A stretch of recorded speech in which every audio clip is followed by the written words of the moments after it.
Hello, dear students. Good morning. How are you? I hope all are you well at your house.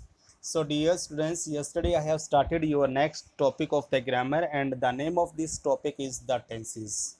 I taught you yesterday what is the present indefinite tense and what is the how we recognize that it is a present indefinite tense. I told you yesterday that present indefinite tense carries always verb action first form.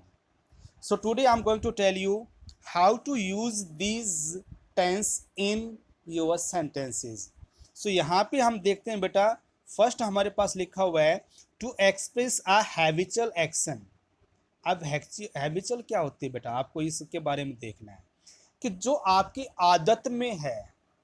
आप आदत जानती हो भाई, मैं school जल्दी जाता हूँ, ये मेरी आदत है। मैं खाना सुबह 5 बजे खा लेता हूँ, ये मेरी आदत है। मैं रोज़ क्रिकेट खेलने के लिए जाता हूँ, ये मेरी आदत है। तो जहाँ पर भी जो आपकी हैबिचुअल एक्शन के बारे में बात की जाती है, आदत के बारे में बात की जाती है, वहाँ पे हम क्या यूज़ करते हैं? प्रेजेंट इंडेफिनिट टेंस यूज करते हैं। जैसे आई स्पीक ट्रूथ। अब यहाँ पे क्या कह रहा है बेटा, इसकी जो आदत क्या है, वो हमेशा सत्य बोलता है, क्योंकि ऑलवेज आया है। और ऑलवेज हमेशा आपकी क्या होता है? हैबिचुअल शोविंग वर्ड्स होता है। तो इसलिए हमने क्या यूज किया? स्पीक यूज किया। Got it everyone? दूसरे में क्या कह रहा है? He goes to temple daily. अब डेली है, प्रत्येक दिन जाएगा, तो कोई ना कोई उसकी आदत बनी हुई है, नहीं बनी है? जो आदत बनी हुई है तो उसको हम यूज करते हैं। तो इसमें ज़्यादा मैं डीपली नहीं जाऊंगा।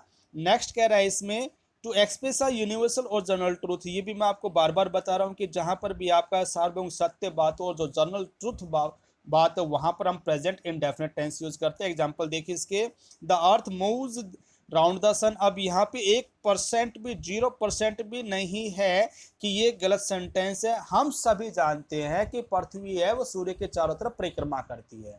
100% सत्य बात है। 1% क्या, 0% भी इसमें हम इसको नकार नहीं सकते। तो इसलिए यहाँ पे उसने क्या यूज किया? मूव यूज किया। ऐसे ही दूसरा क्या कह रहे हैं? See the rose gives and sweet smell. अब आप लोग कोई सा भी ऐसा इंसान नहीं है जिसमें बीमारी है, उसके तो मैं कुछ कह नहीं सकता हूं। लेकिन जब स्वस्थ व्यक्ति आपके सामने बैठा हुआ है और उसके सामने हम एक गुलाब का फूल लेके जाते तो क्या कहते हैं? वाह, व्हाट अ प्लेजेंट स्मेल। बोलते हो नहीं बोलते हो? तो ये यूनिवर्सल ट्रूथ हो जाता है, इसमें नेगेटिव वाले कोई बात नहीं है। तो इसमें हम क्या यूज करते हैं? Present indefinite tense. तो मैंने बताया था वर्ब की फर्स्ट फॉर्म के साथ एस या ई एस लगता है तो वो हमारे पास क्या होता है? प्रेजेंट इंडेफिनिट टेंस ही होता है। ऐसे ही the boil voice at 100 cc cent वो। अब आपको पता है कि पानी को उबालोगे 100 सेंटी वो जो बोलते हैं उसके ऊपर उबालोगे तो पानी क्या करेगा? उबलेगा नहीं उबलेगा? तो इसके लिए हम यूज करते हैं। थर्ड देखिए, टू मेक सेंटेंस और द जनरल नेचर। जो वास्तु नेचर के बारे में बात करते हैं, ही स्पीक्स इंग्लिश फ्लुएंटली है, उसका नेचुरल हो गया भाई। द पेन कोस्ट नेचुरल बात है। The turn I burn midnight oil this day. तो इस तरह से क्या करते हैं, मतलब गर्मी के दिन है तो गर्मी के दिन के अंदर तो भाई क्या होगा? गर्मी होगा। तो वो कहते हैं ना कि भाई बहुत ज़्यादा गर्मी थी तो इस वजह से हम इसको यूज़ करते हैं। तो यहाँ पे हम इसको यूज़ करते हैं। नेक्स्ट क्या कह रहे हैं? टू एक्सप्रेस आ सिचुएशन और a fact that is permanent. कि एक ऐसे चीज का वर्णन करने के लिए, जो सिचुएशन को बताने के लिए जो परमानेंट स्थायी है। जैसे this road leads to Amritsar. अब ये तो कहोगे नहीं कि भाई कनीना वाले रोड के ऊपर खड़े हुए हो, हालांकि जाएगा 100% अमृतसर से जोड़ेगा, लेकिन ये रोड है ना कनीना को ही जाएगा। ये तो नहीं कि कनीना को हटा के आप यहाँ पे रेवाड़ी रख दोगे, या फिर कनीना को हटा के यहाँ पे आप महेंद्रगढ़ रख दोगे, या फिर नानोड अपोजिट वाला जो नानोड नानोड रख दोगे। ऐसा हो सकता है क्योंकि वो परमानेंट है, वो उसका स्थायी लोकेशन है। तो इसलिए हम इसका यूज करते हैं। अब ऐसे ही द सरंग threads face the earth aids. अब ये भी बात है, ये सारे आपके पास क्या है? सतलुज नदी के ऊपर। तो ये परमानेंट एक्शन की बात हो चुकी है। नेक्स्ट क्या कह रहे हैं इसमें? The narrate difference actions taking place at the time. मतलब कुछ ऐसी कहानी बताने के लिए जो फिलहाल समय पे चल रही है, उसको बताने के लिए। जैसे the Hunter loads the gun. Hunter क्या करता है भाई? गन को लोड करता है। पुल्स द टाइगर, निशाना साधता है। एंड गन गोज ऑफ, और उसके ऊपर फायर कर देता है। तो कहानी बनाई जा रही है, वर्तमान समय में चलाई जा रही है, जितने भी वर्तमान समय में कहानी बनाओगे तो उसके लिए हम क्या यूज़ करते हैं, ये प्रेजेंट इंडेफिनिट टेंस यूज़ किया जाता है। अब आगे हमारे पास क्या है, टू डिस सॉरी, देखिए बेटा आगे भी हमारे पास आएगा, थोड़ा टाइम लगेगा इसके अंदर।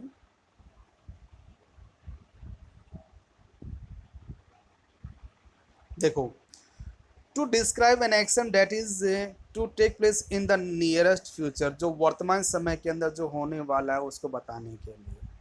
जैसे our school breaks up for the summer vacation next week, खुलने वाले हैं। We leave for Ambala tomorrow, next future में होने वाला है। तो इस ये तो नॉर्मल बात है बेटा। अब जो समझने वाली बात है वो अगले वाले समझना, ये बड़ा इंपॉर्टेंट है, जी वाला type. The class showing time और condition when the main clause is in the future, we use the simple present in the subordinate clause. अब सबॉर्डिनेट क्लास क्या होता है, जो दूसरे के ऊपर डिपेंड होता है। प्रिंसिपल क्लास क्या होता है, जो स्वयं अपने ऊपर डिपेंड होता है, जो दूसरे की सहायता नहीं लेता है।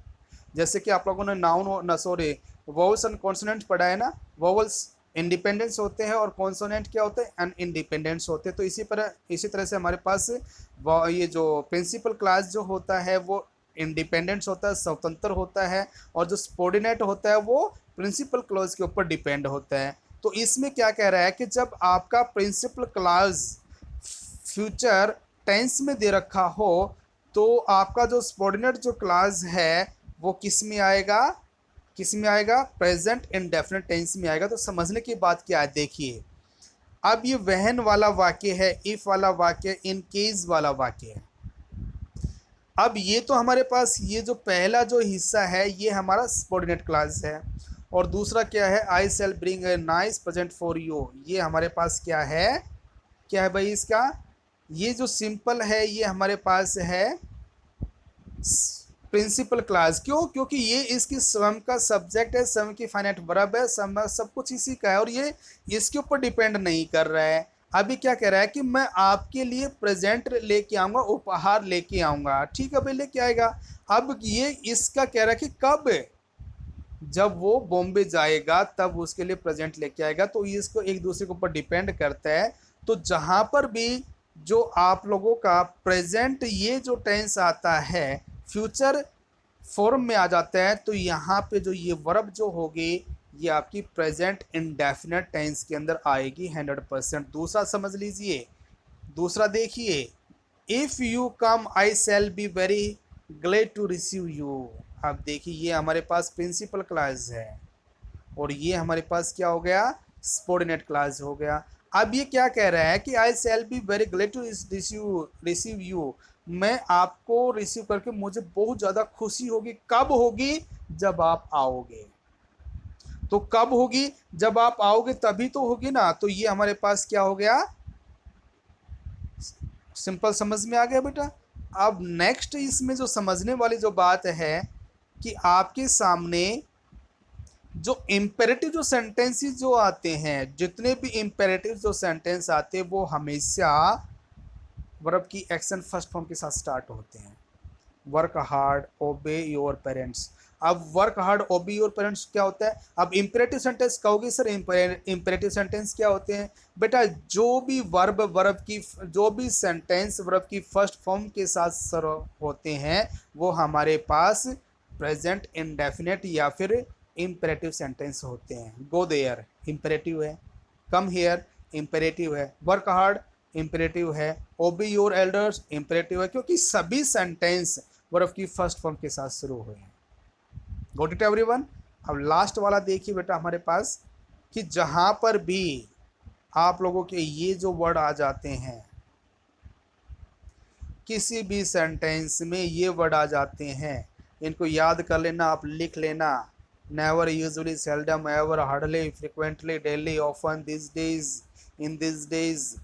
तो इनके सामने आप वर्ब की फर्स्ट फॉर्म के साथ एस या ई एस लगा दो, क्योंकि ये आपके पास क्या है, ये simple present showing time words है। हैबिचुअल एक्शन को जब बताने वाले हैं, जनरल ट्रूथ को बताने वाले हैं, फ्रीक्वेंट एक्शन को बताने वाले हैं, कंटेन सच और एडवर्ब्स को बताने वाले हैं। ठीक है, तो बेटा आज आपको मैंने ये आपका करवाया present, how to use the present indefinite tense in your sentence. I hope you got it very easy and you will try.